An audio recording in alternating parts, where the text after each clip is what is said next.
What's up, EFD squad? With the international break upon us, here are 10 players who should be featuring but have been overlooked. Let's get going. 10. Aaron Wan-Bissaka. Someone we've already spoken about a lot this season, and for good reason. Aaron Wan-Bissaka has been Crystal Palace's star performer in 2018-19, putting up world-class numbers in almost every aspect of his game. 1.7 take-ons a game, 6.3 tackles and interceptions, along with a truly staggering 94% tackle success rate, carves the young Englishman out as one of Europe's elite fullbacks at just 21 years old. But Wan-Bissaka is still waiting on a Three Lions call-up, and perhaps it's understandable. Trent Alexander-Arnold has already made 5 appearances for Gareth Southgate, while Kyle Walker and Kieran Trippier are long-established members of the England setup. So how on earth can he find a way in? While both Walker and Trippier have seen their performances dip this season, they both remain starters at 2 of the country's top clubs, making them practically undroppable. Furthermore, Trippier's dead ball abilities are still seen as a crucial element of Southgate's game plans. But with both of them 28 years old, their legs aren't going to last forever, and so we wouldn't be surprised to see Wan-Bissaka slowly blooded into the England side over the next 12 months. 9. Aymeric Laporte. With Adrien Rabiot now a pariah and Corentin Tolisso nearing the end of a lengthy injury, you'd think this was the perfect time for an informed central midfielder to make their way back into the France setup. After a disappointing campaign last year at Chelsea, Aymeric Laporte has found success on loan at AC Milan, with his performances vital to the Rossoneri's hopes of a first top 4 finish since 2013. The former Rennes Academy graduate has been stacking up 5.3 tackles and interceptions a game, is completing over 2 dribbles, and is creating a chancer match from DM, with the club losing just 5 times in the league at the time of writing, the best record aside from Napoli and Juventus. Furthermore, he got his first goal for Gattuso's side in the Milan derby. While there is no world in which Bakayoko pushes N'Golo Kante out of Deschamps' starting 11, there is surely a space for him in the squad, given his upturn in form. Unfortunately for him though, the emergence of Tanguy Ndombele as one of Europe's best young centre-mids means he remains with just a solitary international cap, won back in 2017. But if you want to hear more about talents such as Ndombele, why not subscribe to Euro Football Daily, where we go deep and analytical on Scout Report and Continental Club. 8. Carlos Soler. After disappointing showings at the last 3 international tournaments, it's fair to say Spain's national team is very much in a transitional period. And in keeping with this, a number of midfielders, both young and experienced, have been handed their Roca debuts in the last 12 months, including Dani Ceballos, Rodri and Dani Parejo. However, Parejo's Valencia teammate Carlos Soler hasn't been afforded the same luxury. Despite taking part in Spain's pre-World Cup training camp in 2018, the creative midfielder wasn't called up to the final squad, and the 22-year-old continues to see his international participation limited to the under-21s, for whom he has remained a key player. Despite still being a relative youngster, Soler has already racked up over 100 appearances for Valencia, and with 2 goals and 6 assists for a very defensive lost chase side this season, he must surely be on Luis Enrique's radar. With Napoli's Fabian receiving his first call-up for Spain's opening qualifiers, it's surely just a matter of time until Soler gets his. 7. James Maddison. One of the most pressing issues facing this current England squad is a lack of creation in midfield, something which forced the side to rely on set pieces for goals at the 2018 World Cup.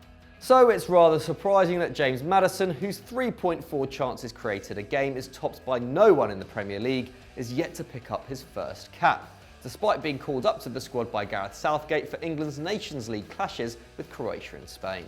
Maddison made the switch from Leeds to Leicester in the summer of 2018 and subsequently made the Championship Premier League transition look like a breeze.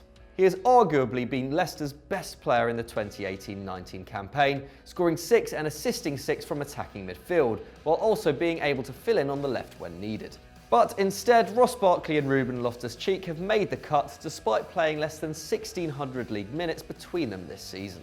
In comparison, Maddison has been practically ever present for the Foxes, racking up nearly 2,300 minutes alone and starting all but one of the 29 matches he's appeared in. While Loftus-Cheek should be getting more opportunities at Stamford Bridge, you can't deny that based on form, Maddison should be getting the nod ahead of him. 6. Mario Balotelli. First of all, we must give a big shout out to Fabio Quagliarella, who is set to receive his first Italy cap in nearly 10 years after being called up by Roberto Mancini for the Azzurri's first European qualifiers.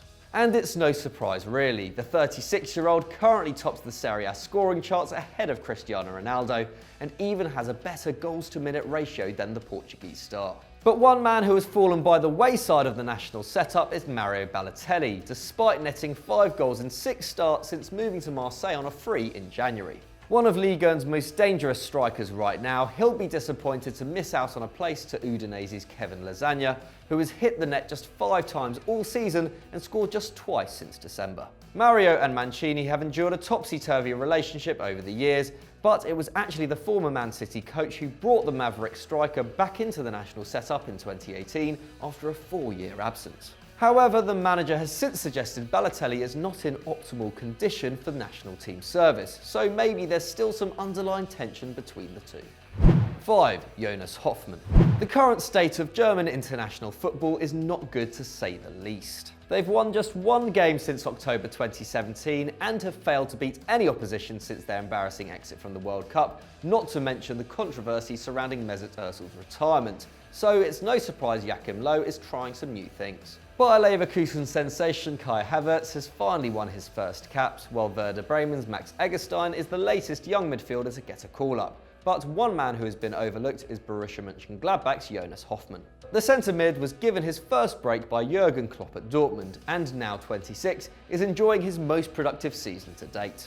Hofman has provided 5 goals and 4 assists in 1,500 league minutes at the time of recording, making up nearly a quarter of Mönchengladbach's output as they fight for a first Champions League place since 2016. He is a true box-to-box man, also putting in around 2.5 tackles and interceptions a match, and this hard-working approach would be much welcome in a side which are in need of renewed confidence on the international stage. Go on Joachim, give him a call. 4. Angeliño. Spain are pretty well stocked when it comes to the left-back position, with their latest squad featuring Jordi Alba, Juan Bernat and Jose Luis Gaya. However, arguably none of those players have had as impressive a season as Angeliño. After coming through the ranks at Deportivo and Man City, Galician fullback Angeliño finally got his break at NEC Breda in 2017-18, before being snapped up by PSV in the summer. He has been even more impressive in Eindhoven, with the Boeren conceding just 16 goals in the Eredivisie at the time of recording. Angeliño has been one of Mark van Bommel's key men, putting in 3.5 tackles and interceptions a game in a possession-heavy side. And he's also been a threat going forward, creating nearly 2 chances a game and grabbing 7 assists, with only Steven Bergwijn having more for the Dutch Giants. At just 22, Angeliño is younger than all of Luis Enrique's current options in the position, so he will surely get his chance, even if it does require a move back to a top 5 league. 3. Sebastien Haller.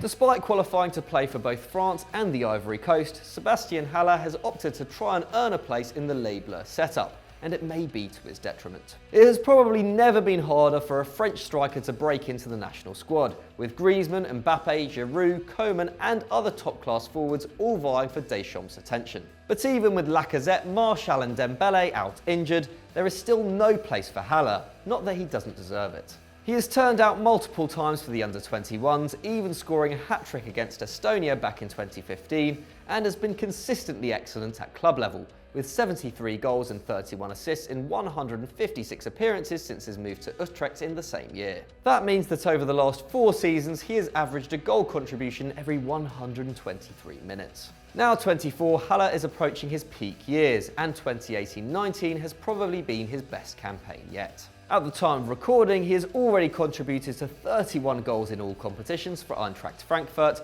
striking up a lethal partnership with the much-coveted Luka Jovic. Basically, if there was ever a time for Haller to finally get his call-up, it would be now, but Deschamps has tended to prefer overloading his forward line with wingers rather than giving chances to classic centre-forwards. Particularly puzzling is the continued inclusion of Thomas Lemar, whose 3 goals and 2 assists for Atletico Madrid this campaign is laughable when compared to the Frankfurt man's output. 2. Aymeric Laporte. But perhaps even more puzzling is the fact that Kurt Zouma is making the France squad ahead of Aymeric Laporte. Okay, so he has had a decent season for Everton and provides a solution for Deschamps' lack of right-footed centre-halves. Nevertheless, his inclusion illustrates the ridiculousness of the World Cup winning coach's decision to continually ignore the Man City man. Laporte was called up to the squad back in 2016, during a time in which he was being courted by the Spanish Football Federation, who hoped he'd pull on the red jersey instead. But he never actually played and has been waiting for his break ever since. With the success of the Umtiti-Varane partnership in Russia, Laporte has tended to lose out to Kimpembe, Rami and Mamadou Sakho in the quest to be the Barca defender's backup on the left side. But even after yet another solid season in which he has consolidated his status as one of Europe's elite defenders under Guardiola at Man City, Laporte is still not considered above a man who hasn't played Champions League football in the last 5 years. Turning 25 this year, perhaps Laporte would have been better off choosing Spain instead. After all, they allegedly saw him as the natural heir to Gerard Piqué. 1. Pablo Sarabia. The third Spaniard on this list, and perhaps unsurprising given the sheer quantity of talent that has sprung from the Iberian Peninsula, but Pablo Sarabia is a genuine head-scratcher. If there's one area La Roca have struggled with in recent years, it's their forward line, and the Sevilla man is the country's most informed striker. Of those picked for the team's latest round of fixtures, only Getafe's Jaime Mata has more than Sarabia's 9 league goals. While this stat alone is far from remarkable, the fact that he matches that with 9 assists, a figure only topped in La Liga by Messi, shows not only how important he's been to the Andalusians in 2018-19, but also what Spain are missing. The current crop of forwards also include Alvaro Morata, who is still settling back into his rhythm in Madrid, and Ike Munain, who is averaging a goal contribution every 231 minutes for Athletic Bilbao. Not great. Sarabia offers far more in terms of creativity and is playing the best football of his career, so it's no wonder why a recent poll ranked him as the #1 player Spanish fans want to see introduced to the national side. So those were our 10 players who deserve an international call-up, but can you think of any more? Let us know in the comments below, and maybe we'll do a part 2 at some stage in the future. If you enjoyed this, why not check out Stat Wars The League and Stat Wars The Champions, because they're both going on at the same time and both pretty good. And as always, don't forget to like and subscribe. See you next time.